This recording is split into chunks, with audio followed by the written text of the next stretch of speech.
Photoshop has a text engine that makes adding type to your document very quick and intuitive. Let me start by selecting the text tool, and we're going to review two different types of text. One is called point type and the other is called area type. We'll start with the point type, and I'll just hit my letter T on the keyboard to select my text tool here. And I'm just going to create a headline text called Revive in the upper section here. I'm just going to click where I want to insert that text. And I'll just type the word Revive. I'm going to hold my Shift key down to make it all uppercase. But if I want to increase the size, I can hold down my Command key and then carefully go in and drag on one of those handles. Now if I want to constrain it, which I do, I would hold down my Shift key and just resize it accordingly. And let's say I'm happy with that. I can just move my cursor away from it, and when it turns into that Move tool icon, I can actually reposition it. Now it's currently selected. I could go back in to highlight it. I could either double click on the word or click to insert or click and swipe to highlight sections, if not all of the text. And again, if I wanted to make changes, they would be up here in my options bar. Let's say I wanted to change it from bold to regular, back to bold. And I have my font size here. I could revise that as well. And we do have various types of sharpness, if you will. It defaults to sharp, and I'll leave it to that. And I can also change the justification, center, left, and right alignment. So I'll go back to left alignment. And again, I can go to my Move tool as well to change it. Now let me actually turn that into black text.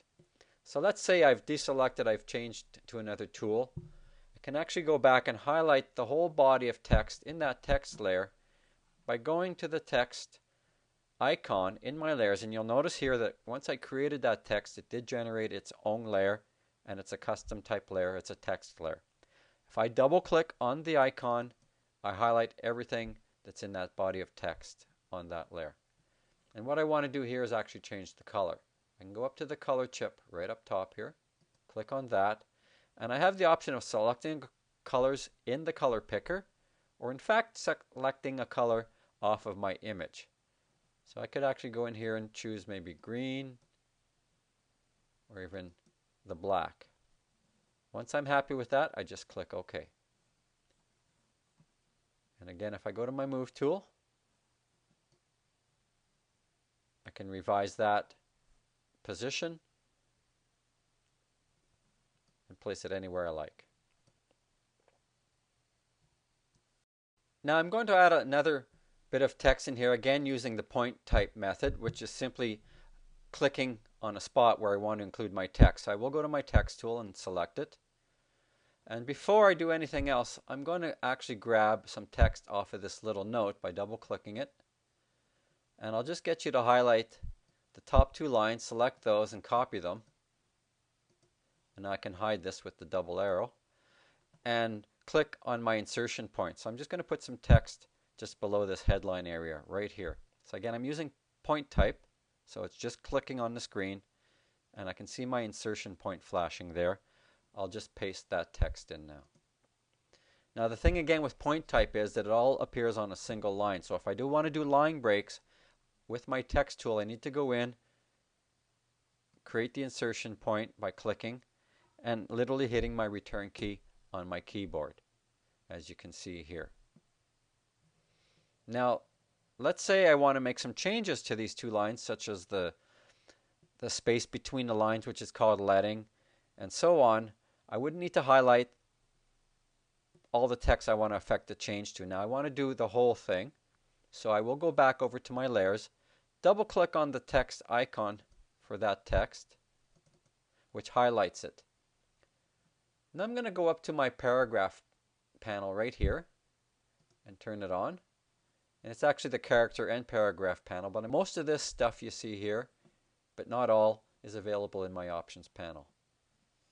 But for example in here, let's just say I want to increase the leading, which is the space between lines. I can click inside of here and I can choose different point sizes. The other cool thing is with that selected, I can use my up and down arrow key, which I'm doing right now. With the up key, it increases the space. With the down key, it decreases the space. So I'm going to go by eye, and I'm going to say this is what I like here, so I'm happy with that. This next box below here is actually called tracking.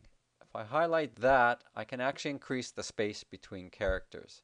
Again, I can type in a number, or I can just choose a number. You can see that we can go into the negative as well, so it can be actually tight and overlapping if you want to stylize it for some reason like that. But let's just say I want to go 25 points. Give it a bit of breathing space.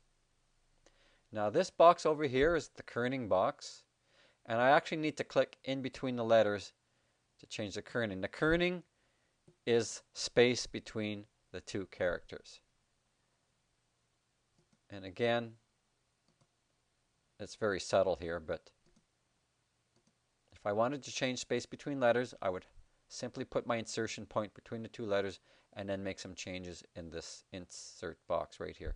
Now you can distort text using these controls as well. And I'm going to hide that box for now. Now once I'm committed, there's a few ways of committing to this. I can either hit my checkbox, or I could have used the Command Return key on the keyboard. Remember, I'll double click on this icon again to highlight it, and I'll put my insertion point. Let's say I put it at the end here. If I was to simply hit return, it's going to add another line break. So I'm going to delete those line breaks. And if I want to use my keyboard shortcuts to commit to this selection, Command Return or Control Return on the PC. There we are.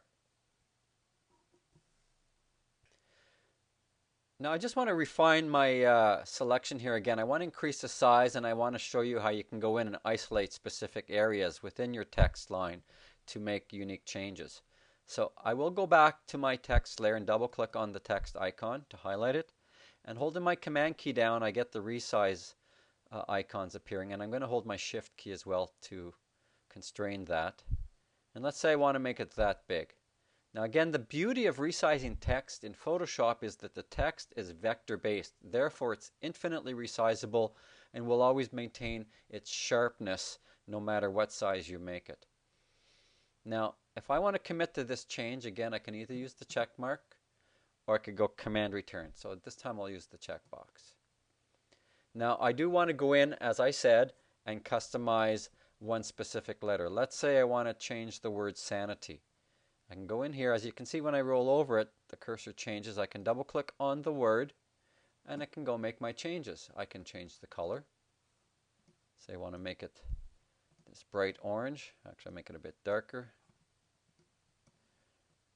And let's say I want to increase the font size and maybe even the style. So I'll go italic. And once I commit to that, I go to Command Return to make my commitment, and away we go. So again, the beauty of text in Photoshop is that it is a vector-based element, therefore can be resized and so on. You can always go in and make a change to any character, any group of characters, or all the characters in your text line. And that is point text. Now I'm going to create what's known as area type or paragraph type, if you will. I'll start by copying the text that I'd like to paste into the area by going over to my notepad here and just highlighting and copying all of the text in that note. Then I can hide this. I'm also going to hide this top layer because I'm not going to use that for this section. But I will, with my text tool selected, click and drag to designate a text box, if you will. All the text that I drop in will always fall within the parameters of this text box. If it's too small, it will just flow short, but if there's too much text, it will just be cut off. You notice here the insertion point is flashing. I'm just going to click inside of here and paste that text. Now with that text inside, I can always highlight it by clicking and swiping across and changing some of the parameters. And if I want to change the leading on that, if you remember, I can go to my leading and just actually highlight inside and hit my up arrow key to increase the leading. If I want to reduce this in point size a bit, again, I have that option. So let's say I'm happy with this 14-point font at 16 points leading. I can close this window now. And to commit to this, I would just hit the little arrow once again. But let me just show you before I commit that I can grab these handles and modify the text box itself. Now you do need to go over it, and once you see the icon representing the resize, I can change that. And you see how that reflows. That's what's very different about area text versus point text. I don't have to hit the return key to get the next line to return.